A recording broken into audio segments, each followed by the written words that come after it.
National Cabinet has agreed to a 4-phase plan to reopen the country if Australians get vaccinated, but it comes at an immediate cost as the Prime Minister bows to pressure to slash international arrivals. Emerging from 2 weeks quarantine in the Lodge. Morning.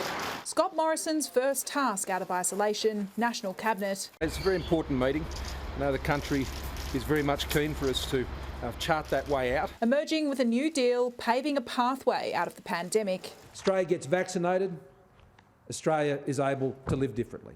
It's a 4-phase plan based on Australia's rate of vaccination. Medical experts still to determine exactly how high that number will be. This will be a scientific number.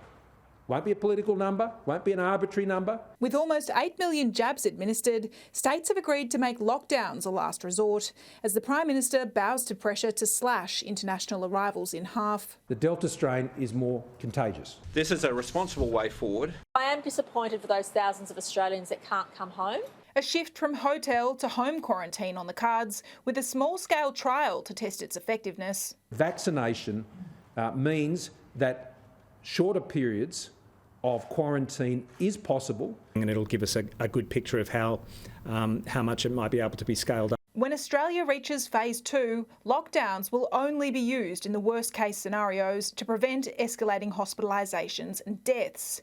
International arrival caps will be restored with additional places for those vaccinated. I would hope that we were living in that second phase next year. Under phase 3, lockdowns permanently lifted, and for those fully vaccinated, no domestic restrictions and international travel allowed, free to return at their own will outside weekly quarantine caps. Imposing restrictions on those Australians, particularly when you've got a vaccinated population, well, it doesn't make any health sense. The final phase, a return to normal. Arrival caps scrapped altogether. If you're vaccinated, there'll be no need to quarantine, and a testing and isolation scheme in place for everyone else.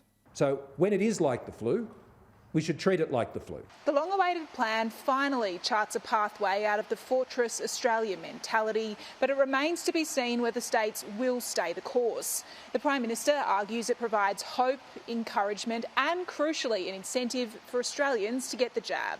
See, a lot of people say, well, why should I get vaccinated? They go, there's not much COVID around in Australia. I've got more chance of, I don't know, getting run over by a car than I have of catching COVID in this country. And to a sense, we're prisoners of our own success. That success now depends on Australians rolling up their sleeves. Trudy McIntosh, Sky News, Canberra.